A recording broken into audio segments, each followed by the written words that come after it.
हरिओम। आज सत्संग में बहुत अच्छी वाणी निकली कि सभी रोगों की अचूक दवा सिर्फ राम नाम है। अगर हम श्रद्धा से और निष्ठा से परमात्मा का नाम लें तो हम किसी भी रोग का मुकाबला कर सकते हैं। वैसे भी आज जिस दौर में हम जी रहे हैं, इस समय तो हमको परमात्मा के नाम की सबसे ज़्यादा ज़रूरत है, क्योंकि सारी दुनिया इस वक्त एक बीमारी के डर में जी रही है। आज की वाणी में एक बहुत अच्छा दृष्टांत था। इसमें एक प्रोफेसर की कहानी थी। एक प्रोफेसर था, उसकी आमदनी बहुत अच्छी थी। कहते हैं कि जब पैसा आता है तो कभी कभी अपने साथ कई बुराइयों को लेके आता है, और यही उस प्रोफेसर के साथ हुआ। जैसे जैसे उसकी आमदनी बढ़ती गई, वैसे वैसे उसके जीवन में बुराइयां आती गई। पहले उसे सिगरेट की लत लगी, फिर धीरे धीरे उसको शराब की लत लगी, और धीरे धीरे शराब और सिगरेट के कारण उसका स्वास्थ्य दिन प्रतिदिन गिरता गया। आखिरी में उसका शरीर एक हड्डियों का ढांचा बन गया। डॉक्टरों ने अपनी तरफ से पूरी कोशिश की, कई तरह के इलाज किए, कई तरह के ऑपरेशंस उसके हुए, लेकिन उसके स्वास्थ्य में कोई भी सुधार नहीं हुआ। उसके घर वाले, उसकी पत्नी, उसके बच्चे बहुत परेशान थे। पर भाग्य की महिमा देखिए कि एक बार उसके नगर में एक महात्मा आए जो बहुत पहुँचे हुए थे, और उनका नाम था कि उन्होंने कई रोगियों को ठीक किया है। तब ये व्यक्ति प्रोफेसर उस महात्मा के पास पहुँचे। महात्मा ने उसकी पूरी हालत जानी।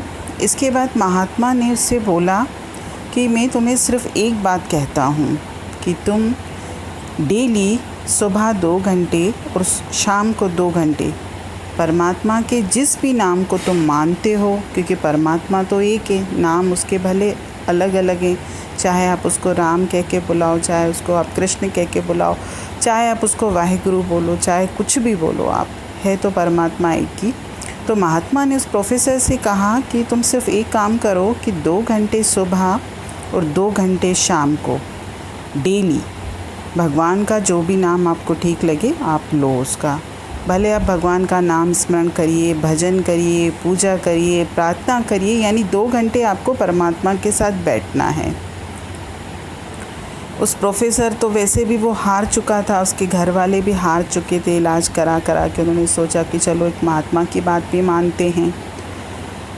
उन्होंने कहा ठीक है। दूसरे दिन से ही उस प्रोफेसर ने, उनके घर वालों ने उसको सपोर्ट किया। प्रोफेसर मतलब ईश्वर के साथ बैठने लगे 2 घंटे सुबह, 2 घंटे शाम को।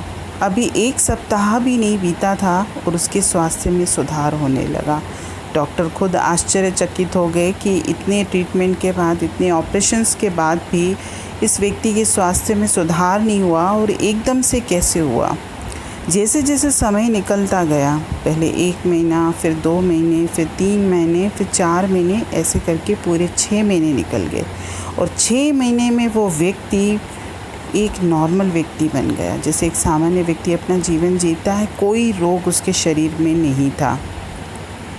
ये है नाम की महिमा, और इसके रोग को किसने दूर किया? सिर्फ परमात्मा के नाम ने।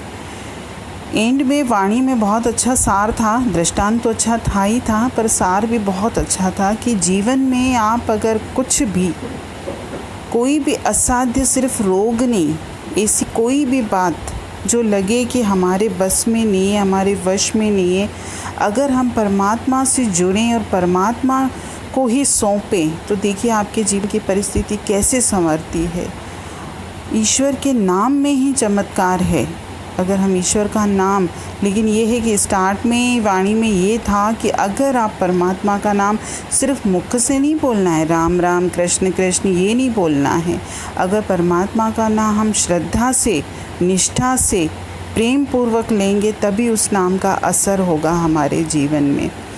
इसके अलावा वाणी में एक बात और अच्छी थी आज, कि जीवन में जब भी लें तो आत्मनिर्णय लें, यानी हमारे अंतरात्मा की जो आवाज़ होती है ना, उसी के हिसाब से हम जीवन में आगे बढ़ें, ना कि दुनिया क्या चाहती है या मेरा मन क्या चाहता है।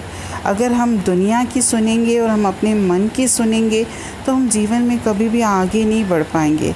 हमें हमेशा अपने अंतरात्मा की ही आवाज़ सुननी है।